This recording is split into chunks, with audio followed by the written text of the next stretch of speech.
cover a few things today. I'll just give a quick summary of the project and how that's working. Some of the background and history of the site, as well as the design development to date, and how that design performs, as well as stakeholder engagement, and how that's informed that design development.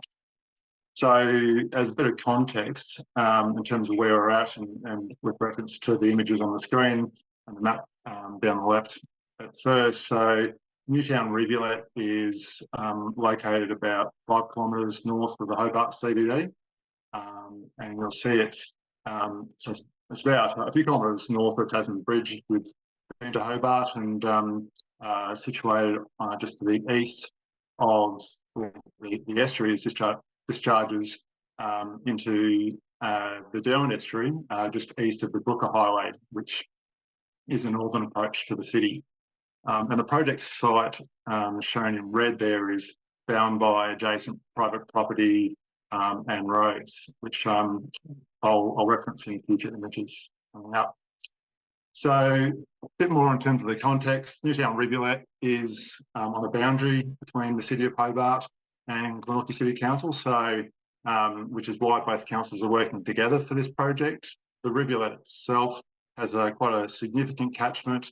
Extends about 10 kilometres up into the foothills of Glenorchy or Mount Wellington, and the upper sections of the catchment are quite forested, but there's urbanisation, particularly in the lower half and close to the estuary.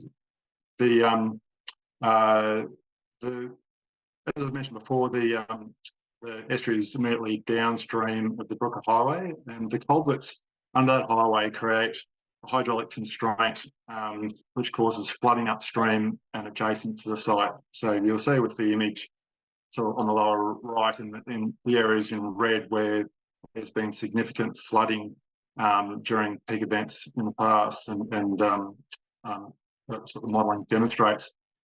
So there, and some of those areas are open recreation, but there's also residential and other uses adjacent that adjacent to the rivulet and have interest in terms of its future use.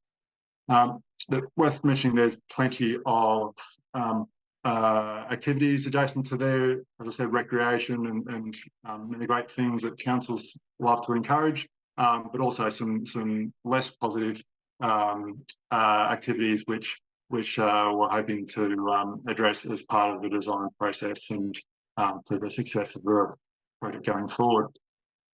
So in regards to the project and what it's about, as I said, it's been initiated by the City of Hobart. They're the project sponsor, but in partnership with Glenorchy City Council.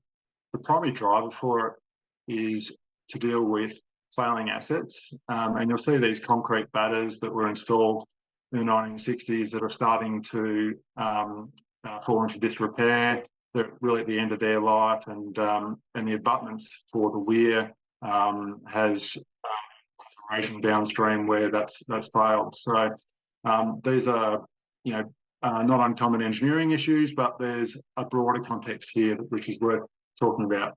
So the design objectives are to ensure that the flooding flood levels aren't any worse for adjacent properties, and that's an important consideration, ensuring that those flood or peak flows can pass without significant erosion if those concrete batters are removed, but also to ensure that the area is able to be maintained by council successfully in the future. More broadly, the intent in alignment with council's broader objectives for the community are to improve the amenity of the area, ensure that it's safe for recreation, and it aligns with the South Point Master Plan in this area, which includes plenty of recreation in adjacent areas. More broadly, it's also intended to enhance environmental values from what we see here as a highly engineered structure, and to create biodiversity and increased abundance of vegetation species.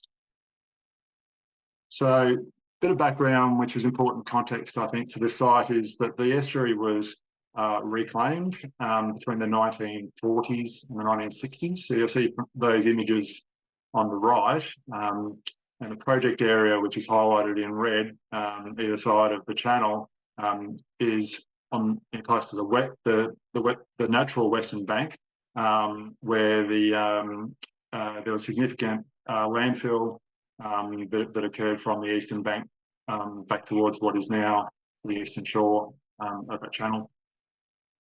So that was largely uncontrolled landfill, so plenty of contamination in there to deal with on our site. The more subsequent to that, and more recently, a concrete weir was installed, as you'll see in the lower image on the left. That's installed about midway down the rivulet estuary, which was installed with the intent of reducing sediment accumulation near the mouth of the estuary, particularly to allow the Newtown rowing club better access into the bay. But there are other water-sensitive urban design initiatives that were put in the early 2000s, including a litter trap and an estuarine wetland, which was, or both of those have since been decommissioned, but there's an opportunity to revisit the litter trap to put that upstream. An important event occurred in 2018 where there was a large flood, greater than a 1% AEP event, went through this area and caused significant flooding, but also carried with it a lot of sediment from the catchment, which accumulated behind the weir, along with vegetation, and that needed to be removed to allow safe flow of the rivulet in the future. That was quite challenging and an expensive event to recover from, and so that really triggered the project, which was to address that issue going forward. So early part of the project really was to look at some options and to identify what the intended outcome would be and the basis of design, and this was progressed by dry site engineering. The concept they came up with was that the concrete batters would be removed from the side, and we've got about 400 metres of batters you'll see there on the screen from Queen's Walk down to the mouth. So thankfully we don't have 36 kilometres as we saw on one of our earlier slides. The intent is to mimic some of the original shoreline by introducing sinuosity, particularly on that western bank, and you'll see some more on the eastern bank as the design's developed, noting that's constrained by some of those existing assets. The weir is to be retained, and new concrete embankments installed, and the accumulated sediment behind the weir is to be planted out with aquatic species. The batters beyond that to be protected by large rockwork and vegetation, and the existing mature trees you'll see on the eastern side of the rivulet along Marine Esplanade are actually Eucalyptus globulus or blue gum, which are important habitat for the threatened parrot. So protecting those is an important objective as well. To enhance that, new trees and understory, riparian and turfed areas will be installed, and I'll show that detail in a bit. Car parks, footpaths are to be improved to enhance and encourage recreation in the area, as well as getting better access via ramps you'll see at the southern end of the estuary for excavators for maintenance. One other point worth mentioning is that because of the large amount of earthworks to be done in the area, there'll be contaminated material to deal with. The intent is, rather than sending that to a landfill, that be reused on site where possible, and in compliance with EPA guidelines. So the design really started development following the engagement of Realm Studios, and you'll see the master plan on this slide, which has shows some more detail than what was in the original concept. And some of these ideas include, bridges and stepping stones across the rivulet to improve access, albeit those are for part of a potential long-term plan. In terms of funding for stage one, which we're working on right now, it's more focused on the revegetation, removal of the batters, etc., that I touched on before. There's various site investigations have been progressed, surveys completed, and modelling, hydraulic modelling to better understand how that would perform, as well as safety and design assessment, etc. So just to give you a bit of a sense for how the design is developed, the image on the right shows the design as it currently stands. So, I think hopefully you agree that that's a significant improvement on the current situation from the survey on the left. And you'll see in there towards the mouth, either side of the mouth, some landscape mounds, which are areas proposed to for the contaminated material to be safely reused on site and integrated into the overall design. Some earlier work had a look at, in terms of design performance, in particular the sediment transport and deposition modelling was undertaken. And you'll see there an image on the right shows that with the weir and naturalisation of the estuary upstream, that you get less deposition of sediment in the Newtown Bay, particularly at the mouth. So that was validated the retention of the weir to ensure that there's ongoing improved access for the Newtown Rowing Club.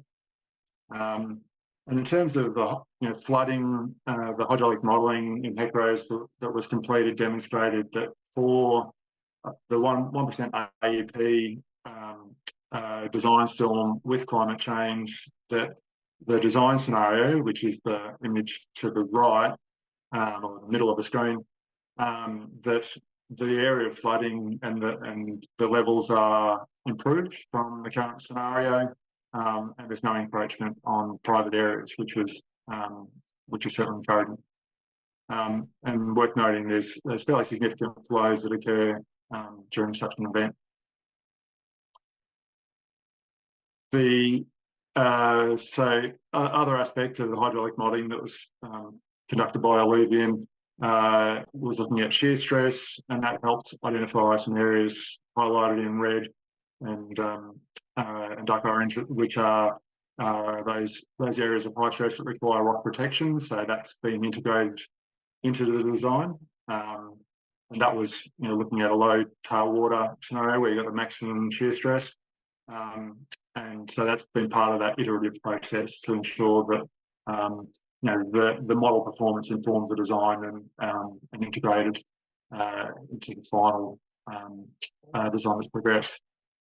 The other image on the right worth noting is that the velocity during a less frequent storm, in this case a 10% AEP storm, is fairly high, which would suggest that the jute mesh, which is used to help establish the vegetation,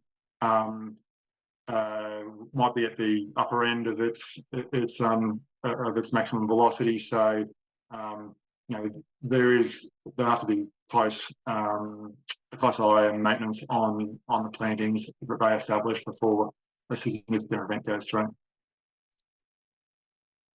As I touched on earlier, there's significant design constraints other than the property boundaries and infrastructure. There's that are obvious to the eye. There's plenty of buried assets, like we've got gas and underground power cables running on those road corridors, and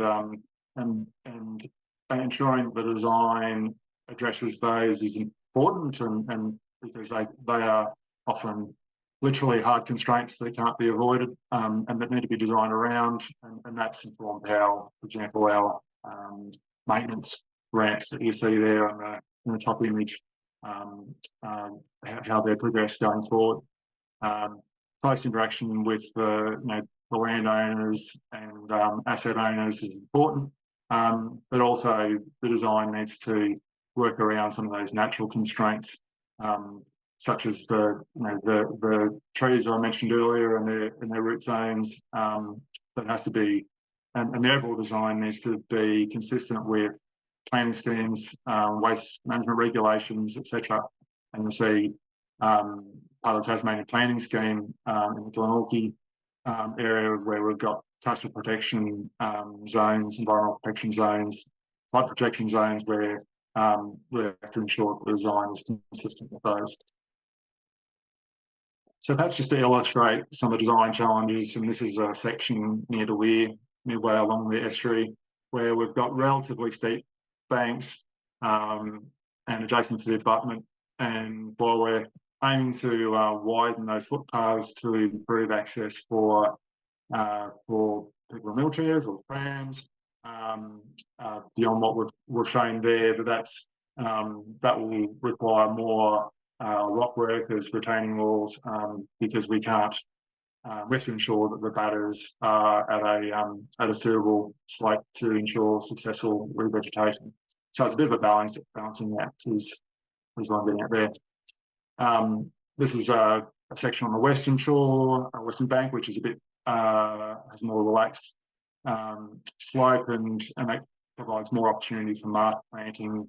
And see there the jute mat and the rocks at the toe to help support and protect those banks.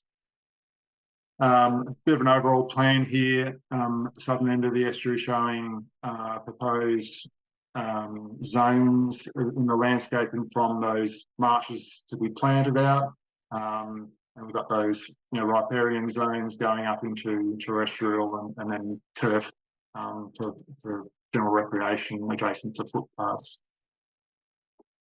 In a bit more detail, this is a vegetation plan showing some of the native species that have been selected to be established in those zones, noting the native species, and some of those are actually threatened species that to help their recovery, and a section of that is to ensure not only improved biodiversity, but greater success of that revegetation and the restoration of the estuary.